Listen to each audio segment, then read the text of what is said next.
Saudara, kami ulang kembali berita-berita sekitar Makassar pilihan kami hari ini.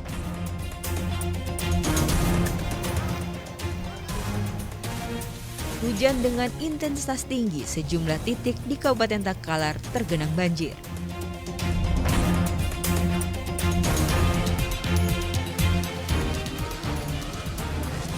Bentrok antara dua kelompok mahasiswa terjadi di halaman Universitas Negeri Makassar.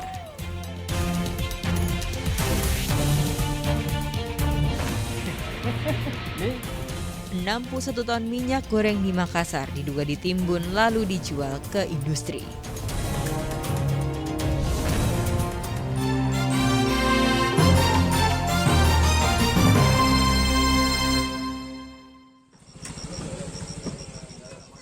Polisi menangkap Syahrul, pemuda 18 tahun, tersangka pembunuhan terhadap Muhammad Iqbal yang tidak lain ayah tirinya di kediamannya di Jalan Sosial, Kelurahan Bukit Harapan, Kecamatan Soreang, Kota Parepare.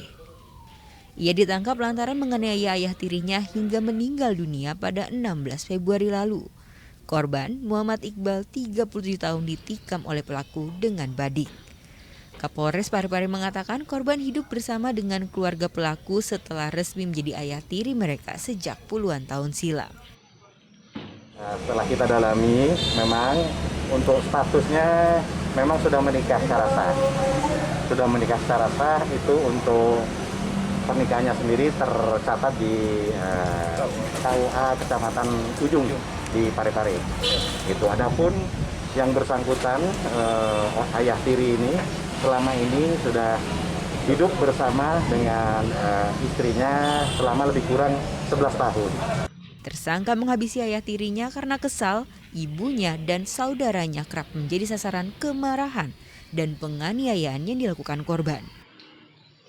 Di rumah dengan keadaan mabuk, habis minum, lalu kemudian di rumah dia selalu pukul yang bersangkutan, ini pelakunya. Kemudian dia pukul mamanya, istrinya ini korban, termasuk adik-adiknya kalau dia sedang mabuk. Nah, ini yang sering ini karena dia merasa sudah dewasa, sering melihat orang tuanya perempuan ini dipukuli sehingga dia iba melihat mamanya, sehingga dia melakukan perbuatan itu. Tersangka dijerat pasal 338 tentang penganiayaan berat yang mengakibatkan hilangnya nyawa seseorang dengan ancaman 15 tahun kurungan. Suwardi Gatang melaporkan dari Kota Parepare.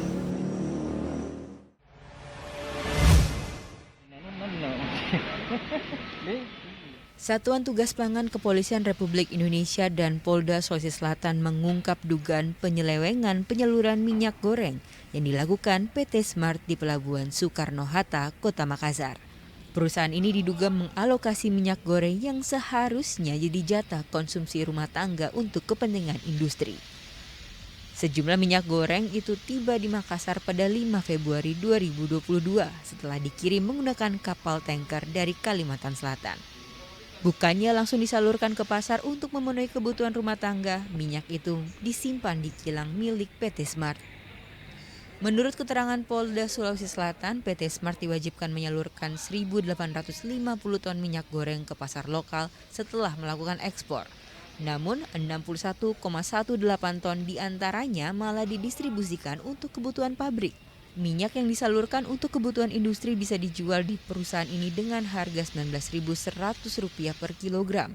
Sedangkan jika diberikan untuk kebutuhan rumah tangga harus dijual dengan harga Rp10.300 per kilogram. Untuk kelangkaan minyak ya untuk sementara ini untuk difokuskan di Sulawesi Selatan.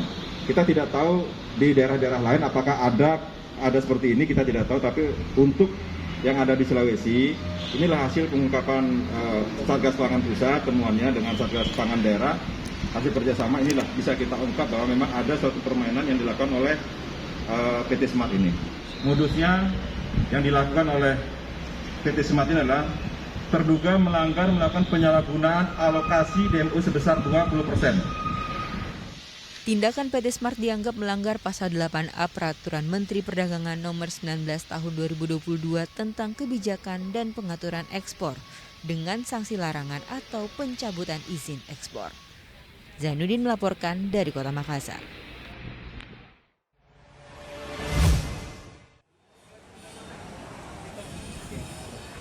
Pelaksanaan vaksinasi COVID-19 untuk anak usia 6 hingga 11 tahun digelar di Mapolres Parepare Selasa pagi.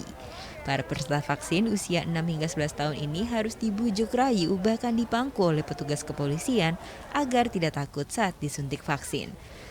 Ketua Bayangkari Polres Parepare mengatakan antusias peserta usia 6 hingga 11 tahun untuk mendapatkan vaksin dosis pertama cukup tinggi. Apabila ada yang mengalami kipi, kita akan tangani secepatnya. Untuk hadiahnya tadi, Bu? Itu hanya berupa ini kenang-kenangan dari saya karena anak-anak TK yang berusia 6 tahun ternyata mau untuk melakukan vaksin di era COVID-19 ini, di mana kita tahu ya, kita udah lagi mengalami gelombang ketiga COVID-19 yaitu Omicron. Jadi saya berharap dengan adanya vaksin untuk anak-anak 11 tahun mengurangi gejala yang timbul pada anak-anak atau usia produktif lainnya untuk mengalami penyakit COVID-19 ini. Kapolres Parepare menjelaskan vaksinasi yang dilakukan di Mapolres melayani seluruh elemen masyarakat. Tujuannya untuk mempercepat capaian vaksinasi baik dosis pertama, kedua, hingga vaksinasi booster di Kota Parepare. Kita menyelenggarakan kegiatan dengan sasaran usia anak 6 sampai dengan 11 tahun. Memang kita kejar, mengingat itu juga merupakan salah satu target dari program pemerintah di samping lansia tentunya layani dosis 1, dosis 2 maupun juga untuk booster. Selain mengejar capaian target vaksinasi COVID-19, vaksinasi ini juga diharapkan dapat membentuk kekebalan kelompok. Suwardi Gatang melaporkan dari Kota Parepare.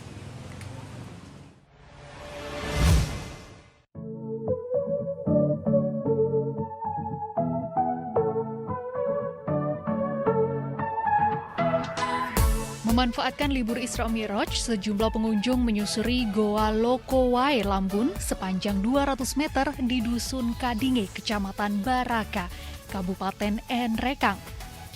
Nama Gua Lokowai Lambun dalam bahasa Enrekang berarti gua air yang timbul. Keindahan stalagmit dan stalaktit langsung ditemukan saat menyusuri Gua Lokowai Lambun.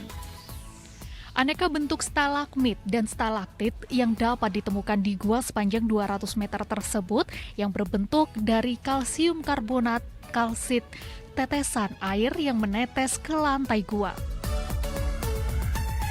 Bentuk stalagmit dan stalaktit yang ditemukan di Gua Lokowai Lambun itu pun beragam, kadang kecil, lebar, pendek, karena dipengaruhi sedikit banyaknya air yang menetes dari langit-langit gua, termasuk kondisi atmosfer gua dan kandungan karbonat air yang menetes. Konon, Lokowai Lambun dikenal warga setempat dengan nama Loko Bau atau Gua Kerbau, karena pengunjung mencium bau busuk saat memasuki mulut gua tersebut. Namun seiring banyaknya masyarakat yang sering berkunjung ke gua, bau busuk tersebut hilang dengan sendirinya. Sehingga nama gua itu berganti menjadi Lokowai Lambun karena adanya air yang muncul dalam gua tersebut. Daya tarik dari Lokowai Lambun ini karena lorong yang besar jika berada di dalam gua tersebut dan pengunjung dapat melihat stalagmit dan stalaktit yang tersusun rapi di dalam gua. Jika beruntung, pengunjung bisa menjumpai ikan lele di sungai dangkal tersebut, serta aneka satwa lain seperti kelelawar maupun serangga. Lokowai Lambun ini menyuguhkan kita sensasi susur gua, yang di dalamnya kita bisa melewati menyusuri sungai yang di dalam gua, jadi gua raksasa, jadi di dalamnya itu terowongan besar, bahkan kita mendapatkan beberapa ruangan itu seperti luar biasa sih. Ya agak susah juga menjelaskan karena di dalam Bebatuan.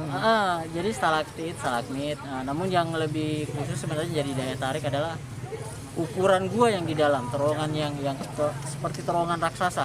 Jadi kita Gua Lokowai Lambun yang terletak di Desa Kadinge ini berjarak sekitar 20 km ke arah Kabupaten Tanah Toraja dan dapat ditempuh sekitar 40 menit menggunakan kendaraan roda 2 maupun roda 4 hingga ke Desa Kadinge.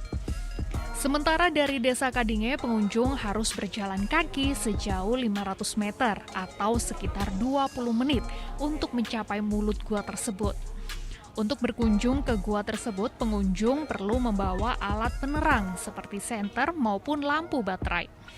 Pemerintah daerah Kabupaten Nrekang tengah mengembangkan sektor pariwisata, salah satunya adalah potensi alam yang ada di desa seperti gua ini. Potensi-potensi wisata nantinya akan diserahkan ke pemerintah desa untuk dikelola oleh badan usaha milik desa dengan memberdayakan masyarakat setempat. Suardi Gatang melaporkan dari Nrekang.